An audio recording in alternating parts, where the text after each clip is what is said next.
দেখ দেখ, কাজ করে খায়, আবার কি ঠং দেখেছো?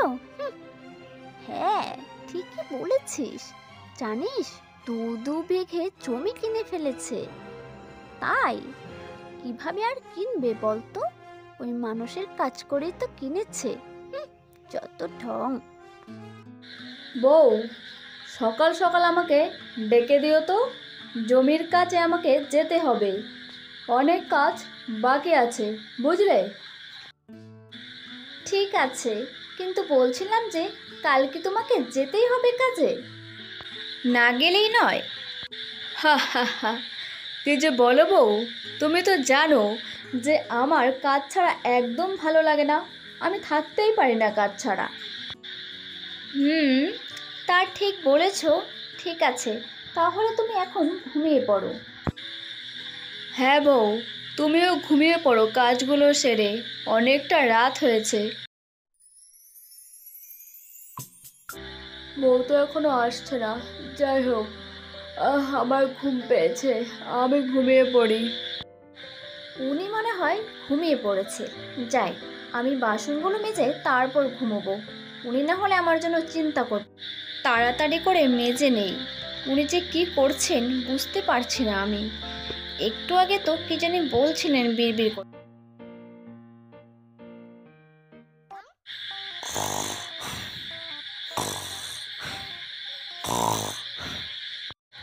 উনি যখন ঘুমোচ্ছেন, ঘুমোক, আমি এই সুযোগে পুজোর ফুলগুলো তুলে নিয়ে আসি।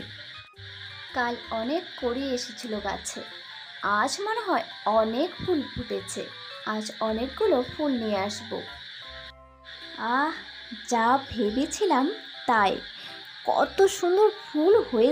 যাই, সাজে ভরে ফুল নিয়ে এলাম। এবারে গিয়ে ওনাকে প্রথমে ডাকবো। কই, শুনছো? ওঠো, দেখো কত বেলা হয়ে গেছে। কি গো, ওঠো। বলছি, অনেকটা তো বেলা হলো, তা কিছু মুখে দিয়ে যাও। না না বউ, আমার অনেকটা দেরি হয়ে গেছে, আর আজকে অনেক কাজ। শোনো, পারলে তুমি আমার জন্য খাবার নিয়ে যেও, কেমন? এখন আমি আসি, অনেক বেলা হয়ে গেছে, বুঝলে? ঠিক আছে, তাহলে আমি তোমার জন্য রেঁধে নিয়ে যাব। তা বলছি, অনেক দিন ধরে তো কাজ করছি, টাকা ভাগ করা হয় না। আজ সবাই কাজ করে তারপর টাকা ভাগ করব, দেখব কার ভাগে কত টাকা হয়। সন্ধ্যার সময় সবাই বাজারে থাকবে। পল্টুদা, তুমি যাই বলো, সবচেয়ে টাকা বেশি কিন্তু ওই রাখালদারই হবে, বুঝলে? রাখালদা প্রতিদিন কাজ করে। তা হবেই তো কাকা, রাখালদা যে সব সময় কাজ করে, একটা দিনও আমি দেখি না বাড়িতে বসে থাকতে, সব সময় কাজের মধ্যেই থাকে। তা যা বলেছিস, অনেকটা খাটে রাখাল। আরে ঠিক আছে ঠিক আছে, আমি খালি খাটি নাকি? তোমরাও তো আমার সঙ্গে খাটো, তাই না? তোমরা না থাকলে আমি কি একা খাটতে পারতাম? আমার তো মন বসতো না কাজে, তোমরা আছো বলেই তো আমি এত কাজ করতে পারি। রান্নাটা হয়ে গেলে ওনার জন্য খাবার নিয়ে যেতে হবে। ওনার মনে হয় ভীষণ খিদে পেয়েছে। সে কোন সকালে বেরিয়েছে, বললাম খেয়ে যেতে, কিন্তু খেলো না। ব্যাস, টিফিন বাটি গুছিয়ে নিলাম, এবার নিয়ে যাই। যাই, সাজে ভরে ফুল নিয়ে এলাম।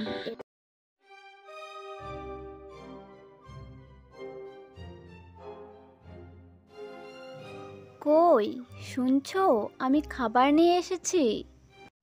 বউ আমার জন্য খাবার নিয়ে এসেছে, তাই তো মনে হলো। ও হ্যাঁ, ওই তো এসেছে। হ্যাঁ বউ, যাচ্ছি, দাঁড়াও।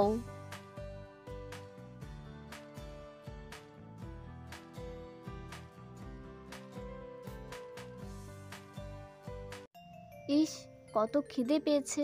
বারবার করে বললাম যে খেয়ে আসো, না খাবে না উনি।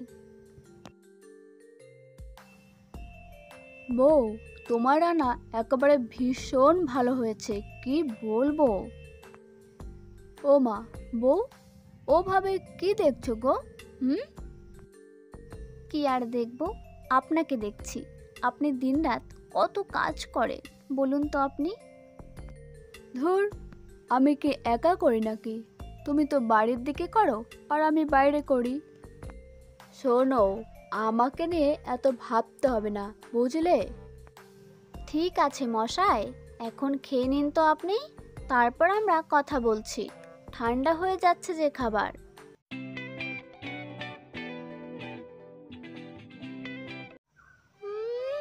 দেখ দেখ, কাজ করে খায়, আবার কি ঠং দেখেছো?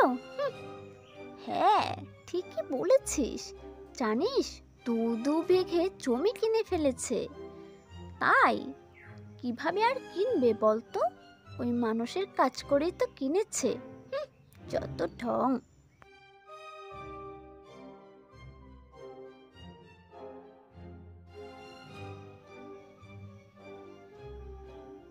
কি বললে? আমার ঢং হয়েছে?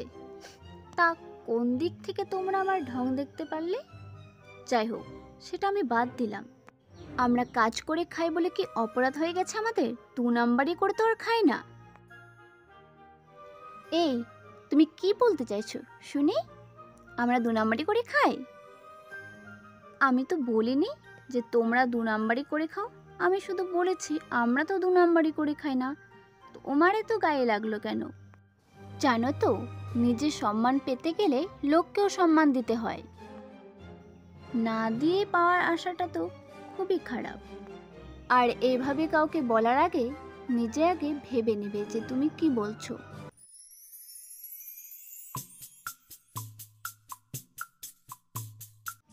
উফ বাবা, গরিবদের কি সত্যিই শান্তি নেই গো। এই একটু জমি কিনেছো, তাও কারোর সহ্য হচ্ছে না। এই জমি নিয়েই কত কথা। আমি রাস্তা দিয়ে যাচ্ছি, আমার নাকি ঢং হয়েছে। সত্যি, পাড়ার লোকেরাও পারে, এত কথা কেনই বা বলতে হয়? হ্যাঁ গো, তুমি এত পরিশ্রম করো, আমার কিন্তু বাপু সত্যি ভালো লাগে না বলছি। আচ্ছা, ঠাকুর না করুক, যদি কিছু একটা হয়ে যায় তখন কি হবে? পরিশ্রম না করলে বড়লোক হবো কি করে? দেখলে তো, গরিব হলে কত কথা আর কত জ্বালা, লোকের অনেক কথা শুনতে হয়। আমি পরিশ্রম করে অনেক জমি কিনবো, তারপর অনেক ফসল করব, আর কিছুদিনের মধ্যেই আমরা একটু ভালো করে থাকতে পাবো, খেতে পাবো, এটুকুই তো। এজন্যই আমি পরিশ্রম করছি, বুঝলে? তুমি এত ভেবো না। আমি তো জানি তুমি কত কষ্ট করো, দিন রাত খাটো, কিন্তু কি হবে বলো তো এত খেটে? আমরা তো সুখে আছি, হয়তো একটু ভালো ঘর নেই, ভালো মন্দ খেতে পারি না, তাতে কি হয়েছে? এত খাটতে হবে না তোমায়। তুমি এত পরিশ্রম করো, তবু লোকে কত কথা আমাকে বলে। হা হা, তা বলুক না, তুমি লোকের কথায় কেন কান দেবে? সবার কথা ভেবে যে আমায় কাজ করতে হবে তাও তো নয়, তাই না? লোকে যা বলার বলুক, আমি আমার কাজ করে যাব, তুমি তোমার কাজ করো। লোকের মুখ আর কোনো কালের বারকে বন্ধ করতে পেরেছি বলো তো গিন্নি? আমি কাজ করে খাই, চুরি করে তো খাই না, তাই কে কি বললো আমার কোনো যায় আসে না।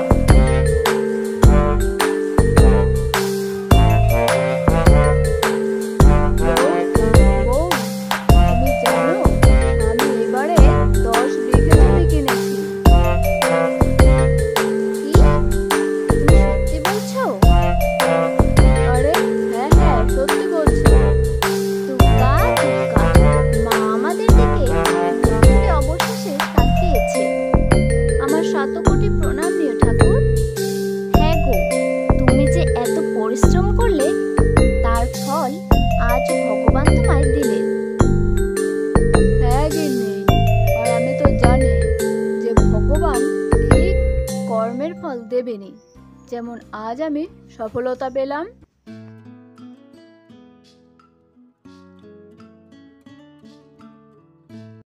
বউ, আমি তোমায় একদিন বলেছিলাম যে একদিন অনেক জমি করে অনেক ফসল করব। তোমার কি সেটা মনে আছে? হ্যাঁ হ্যাঁ, মনে আছে। আপনি আমায় বলেছিলেন একদিন। হ্যাঁ, আর আমার অনেক দিনের স্বপ্ন আজকে পূরণ হতে চলল। পরিশ্রম করলে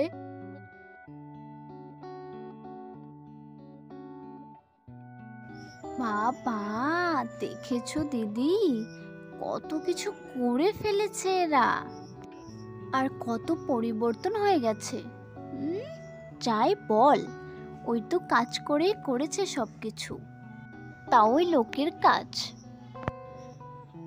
তা যাই বলো দিদি, আমরা আর কি করতে পেলাম? ওরা তো তাও অনেক কিছু করে ফেলেছে, আমরা ওই দিন শেষে শুধু ওদের নামে বলেই গেলাম।